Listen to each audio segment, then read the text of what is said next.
मान लीजिए कोई वस्तु है, ये पूरा एक भाग माना जाता है। इसको क्या मानते हैं? एक भाग। अभी चाहे गेंद ले लो, चाहे सेब ले लो, चाहे कोई भी वस्तु इस तरीके से ले सकते हो। इसको पूरा या संपूर्ण करते हैं और इसको पूरा एक माना जाता है।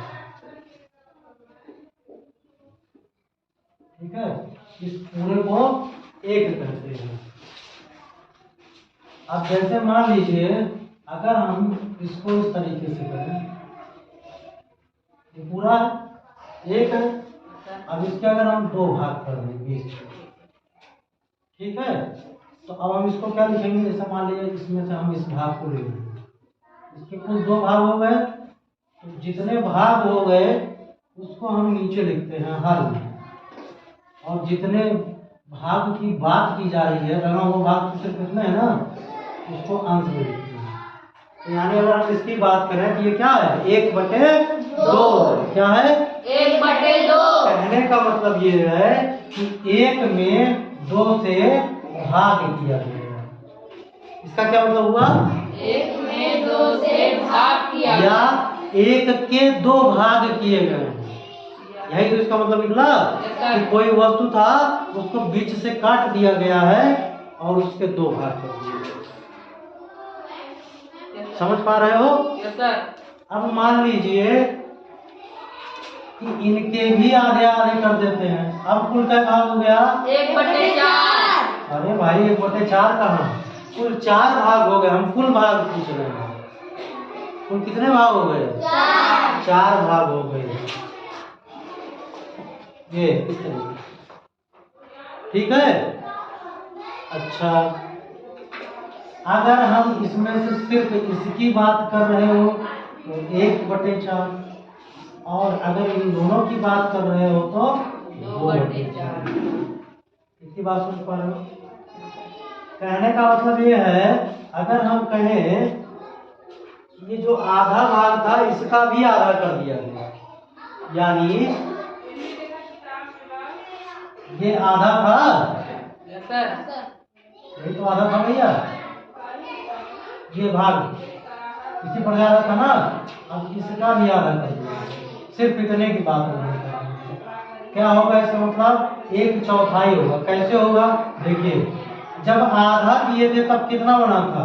1/2 हुआ था ना। यानी किसी चीज को आधा करने के लिए 2 से भाग दिया गया। अब इसको आधे का आधा करना है तो क्या करेंगे? अब इसमें आधे का यानी 2 से भाग देंगे, तो यानी भागे 2 कर देंगे। तो जब भाग 2 हमने कर दिया, अब देखिए क्या होता है इसमें। इसका बटे कुछ है नहीं है तो बटे 1 लिख लेंगे।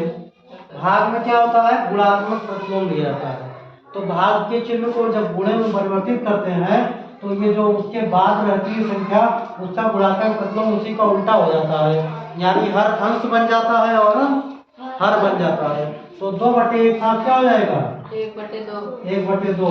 अब अंश का गुणा हो जाएगा, 1 × 1 2 × 4, यानी ये क्या हो गया? 1/4, आधे का आधा। समझ पा रहे हो? Yes sir. कैसे भाग दिया जाता है और क्या होता है, क्यों होता है? अच्छा, अगर मान लीजिए हम 1/3 भाग की बात कर रहे हो तब, ठीक है, हमने इसके 3 हिस्से कर दिए है ना। 1/3 का मतलब ये पूरा 1 था, ठीक? क्या था? 1। अब इसके 3 हिस्से हो गए, यानी 3 से हमने भाग दे दिया, 3 भागों में बांट दे दिया। क्या कर दिया? 3 भागों में। हाँ, तो अगर हम किसी एक हिस्से की बात कर रहे हैं तो इसको क्या लिखा जाएगा? 1/3। 1/3 या 1/3 दोनों का मतलब एक ही होता है। इसका क्या मतलब होता है कि 1 में 3 से भाग दिया जाता है। अंश में हमेशा हर से भाग होता है। मान लीजिए 2 हिस्सों की बात कर रहे होते तब 2/3 यानी 2/3 हो जाता है। ठीक है, समझ रहे हैं? तो हमको भिन्नों के भाग में इसी आधार पर प्रश्नों को हल करना है। अभी आप लोग देखेंगे, मान लीजिए अब हमें 1/3 का अगर आधा करना होगा तो क्या करेंगे? आधा करने के लिए क्या करते हैं? 1/3। ये तो 1/3 हमने लिखा ही है। अब इसका आधा करना है तो क्या करेंगे? उन्होंने अभी बताया था किसी चीज का आधा करने के लिए क्या करते हैं? भाग करते हैं। किससे? 2 से। 2 किसी से को आधा करने के लिए क्या करते हो? 2 भागों में बांट देते हो ना, तो यानी 2 से भाग करते हो। ठीक है, तो यहाँ 2 से भाग हो रहा है। जब 2 से भाग हो रहा है इसका क्या मतलब हो गया? 1/3 गुणे 1/2 हो गया। समझ पा रहे हो? Yes sir. कोई दिक्कत? तो यानी कि 1/3 का अगर हम आधा करेंगे तो हमको क्या मिलेगा? 1/6 मिलेगा। 1/5 में हमें 4 से भाग देना है, तो इसका क्या मतलब हो गया? 3/5 और भागे 4। ठीक, अब भाग देना है तो 3/5। अब भाग को क्या करेंगे? गुणा में बदलेंगे और इसका गुणात्मक प्रतिलोम ले लिया जाएगा, यानी ये कितना हो जाएगा? 4/1 का पलट जाएगा, व्युत्क्रम लेंगे इसका ना, तो 1/4 हो गया। कुछ अगर कटने लायक हो अंश और हर में, मतलब अंश से हर में या हर से अंश में, ठीक है, तो काट देते हैं, और नहीं तो अंश अंश का गुणा और हर में गुणा करके लिख देते हैं। 3 1 का 3 और 5 और 20, तो 3/20 क्या हो गया?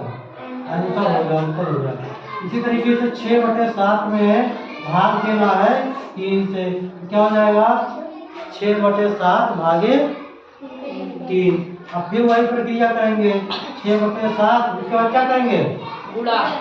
भाग को किसमें बदलेंगे? गुणा में, और इस संख्या का गुणात्मक प्रतिलोम ले लेंगे। कितना लिखा जाएगा गुणात्मक प्रतिलोम? 1/3। 1/3। देखिए यहाँ पे 3 से 6 कट रहा है तो उसको काट देंगे। 3 1 का 3 दूनी 6। अब यहाँ पे क्या बचा?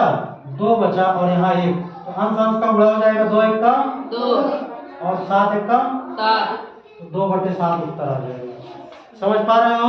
Yes sir. इसी तरीके से है 8/13 में 6 से, 8/13 भागे 6। अब 8/13 हो गया और गुणे 6/1 रहा होगा यहाँ पे, और इसका गुणात्मक प्रतिलोम 1/6 हो गया। ठीक है, अब देखिए ये संख्या 6 और 8 से तो नहीं कट रही है, लेकिन 2 से दोनों संख्याएं कट जाएंगी।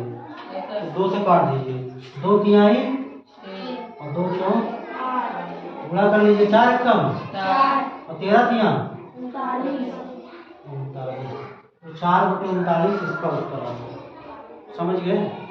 अब ऐसे आप लोग लगाइए आगे के प्रश्न।